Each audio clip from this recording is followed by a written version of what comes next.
Attention everyone over 70. If you've been using your free bus pass to get around, I need you to stop what you're doing and listen carefully. Massive changes are coming in 2026 that could completely transform how you travel, where you can go, and whether you'll still qualify for free journeys at all. Some of you might lose this benefit entirely, while others could face strict new restrictions that make it almost useless. This isn't speculation or rumor, these are real proposals being discussed right now in council chambers and government offices across the country. The decisions being made in the coming months will affect millions of pensioners, so you need to know exactly what's happening before it's too late to have your say. Hello and welcome back to UK State Pension with David.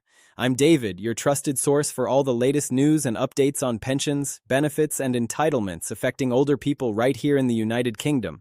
If this is your first time joining us, make sure you stay until the end because we're going to break down everything you need to know about these proposed bus pass changes, who will be affected, what the timeline looks like, and most importantly, what you can do about it.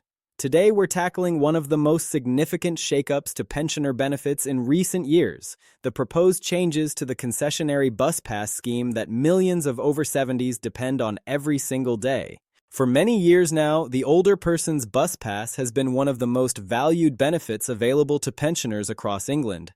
Since the scheme was introduced nationally in 2006, it has provided free off-peak bus travel to everyone of qualifying age, which is currently linked to the state pension age for women.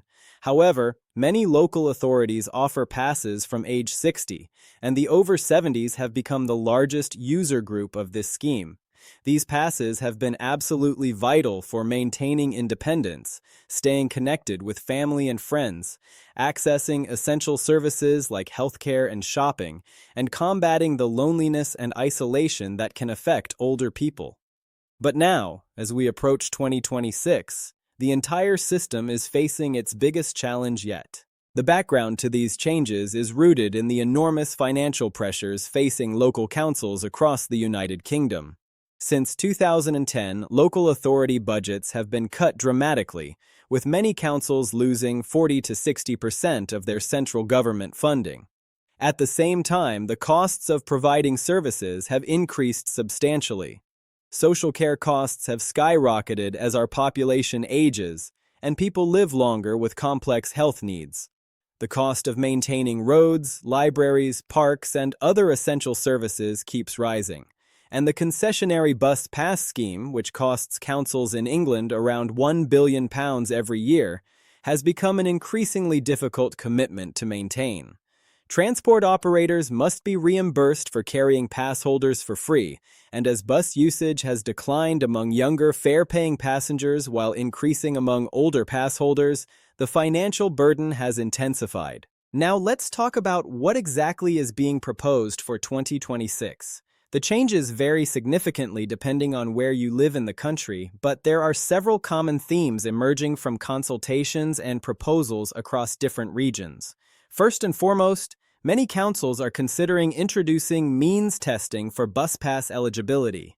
This would mean that instead of automatically qualifying when you reach a certain age, you would need to prove that your income and savings fall below a specific threshold. The most commonly mentioned threshold is eligibility for pension credit, which currently applies to individuals with weekly income below around £200 or couples below £300. If this change goes ahead, pensioners with even modest private pensions or savings could find themselves suddenly ineligible for a pass they've relied on for years. Imagine if you've worked hard all your life, saved a little bit for your retirement, and now you're being told you earn too much to qualify for free bus travel, even though you're still on a tight budget and rely on that pass for essential journeys. The second major change being discussed involves further restrictions on when passes can be used. Currently, the national scheme requires passes to be valid for free travel after 9:30 a.m. on weekdays and all day on weekends and bank holidays. However, some councils are proposing to push this start time even later, perhaps to 10 a.m. or even 11 a.m. in some areas. Others are considering eliminating weekend coverage or restricting the passes to only certain days of the week. Think about how this would affect your life if you have a hospital appointment at 9 a.m. or need to travel early to visit a relative in a care home. You'd either have to pay full fare, which many pensioners simply cannot afford, or miss the appointment altogether. Thirdly, geographic restrictions are being contemplated in various regions. The current scheme allows pass holders to travel anywhere in England on local bus services during off-peak times. Some councils are now proposing to limit this to travel only within their specific local authority boundary or within a certain radius of your home address. For those of you living near council borders who regularly travel to neighboring towns for shopping, medical care, or to see family, this could be devastating. You might find that a journey you make every week suddenly requires you to pay because you're crossing into a different council area. Another worrying proposal involves introducing a nominal charge or co-payment even during off-peak hours. Instead of completely free travel, some councils are considering charging pass holders perhaps 50 pence or £1 per journey, or introducing a small annual fee to hold the pass itself. While these amounts might sound modest, for pensioners on very limited incomes who make multiple bus journeys each week, this could add up to a significant annual cost that simply isn't in the budget. A pensioner making just 3 return journeys per week at £1 each way would face an annual cost of over £300, money that many simply do not have. The changes are being driven not just by financial pressures but also by changing demographics and travel patterns. The population of over-70s is growing rapidly as the baby boomer generation moves through retirement. More people are living longer, which is wonderful news, but it also means more people using their bus passes for more years than was originally anticipated when the scheme was designed. At the same time, bus services themselves are under threat in many areas. Commercial bus routes are being cut back or eliminated entirely as operators struggle with rising costs and falling passenger numbers among fare-paying customers. Some councils are having to subsidize essential bus routes just to keep them running, adding yet another cost to their already strained budgets. Let me share some specific examples of what's happening in different parts of the country so you can see how this might affect you depending on where you live. In London, Transport for London has been consulting on potential changes to the Freedom Pass, which offers even more generous benefits than the standard English bus pass, including free travel on the Underground, buses, trams, and some rail services at all times of day. TfL has faced massive budget shortfalls since the pandemic and has been exploring options including restricting the times when passes are valid or introducing an annual charge for holding the pass.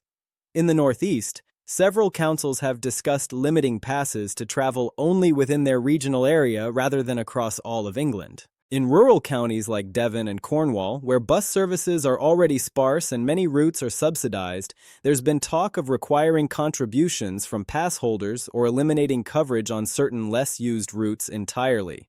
The consultation processes happening right now across the country are absolutely critical, and this is where you come in. Local councils are required to consult with residents before making major changes to services, and pensioners who use bus passes need to make their voices heard loudly and clearly.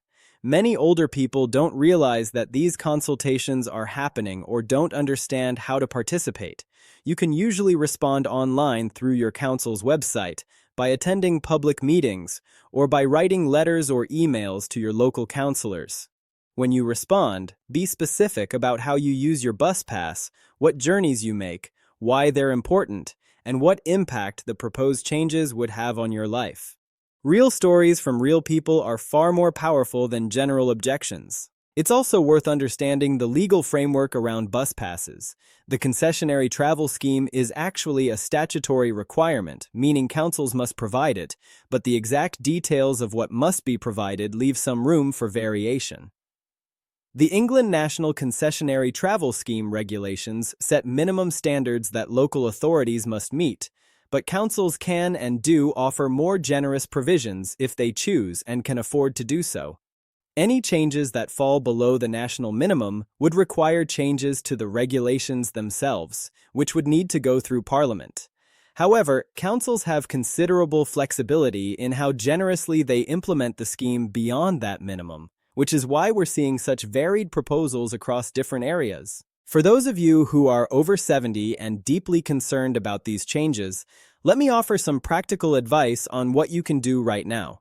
First, find out exactly what your local council is proposing by visiting their website or calling them directly. Second, respond to any consultations with detailed information about your circumstances. Third, contact your local councillors and your member of parliament to express your concerns.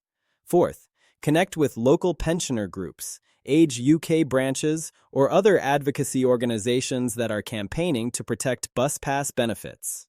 Fifth, start thinking about alternative transport options you might need if the worst-case scenarios come to pass, whether that's community transport schemes, volunteer driver programs, or other solutions. It's important to recognize that councils are in an incredibly difficult position. They're not cutting services because they want to, but because they're facing impossible choices between funding social care, protecting vulnerable children, keeping libraries open, maintaining roads, and supporting concessionary travel. The real issue is the inadequate funding from central government that has left local authorities unable to meet all their obligations.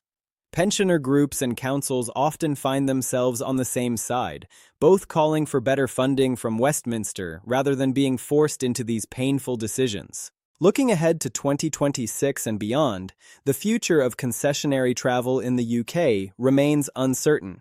Some transport experts and policy analysts have suggested alternative models that might be more sustainable, such as a national smart card system that provides discounted rather than free travel, integration of bus passes with other benefits through a unified pensioner entitlement card, or a sliding scale of support based on income.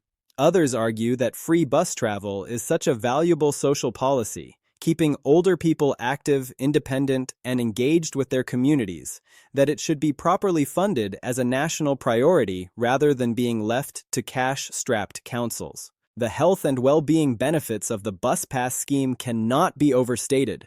Research has shown that free bus travel helps older people stay physically active, reduces isolation and loneliness, enables access to healthcare services, supports social connections, and contributes to better mental health outcomes.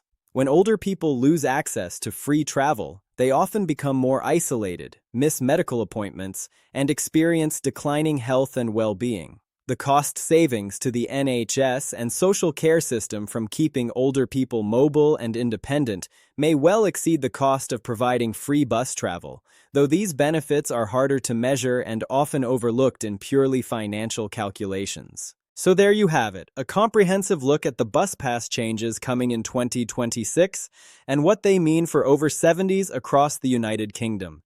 These proposals represent the most significant threat to concessionary travel since the national scheme was introduced nearly 2 decades ago.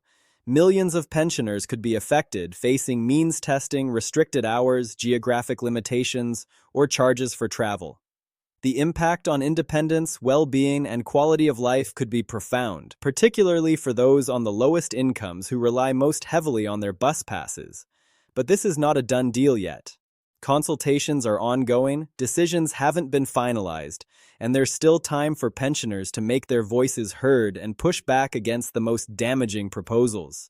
I urge every single one of you watching this to get involved, respond to consultations, contact your representatives, and fight for this vital benefit that so many of you depend on. Thank you so much for watching UK State Pension with David. I'm David, and I'll be here keeping you informed every step of the way as these proposals develop. Please subscribe to the channel so you don't miss any updates, and I'll see you in the next video where we'll continue to bring you the latest news and information affecting pensioners right here in the United Kingdom.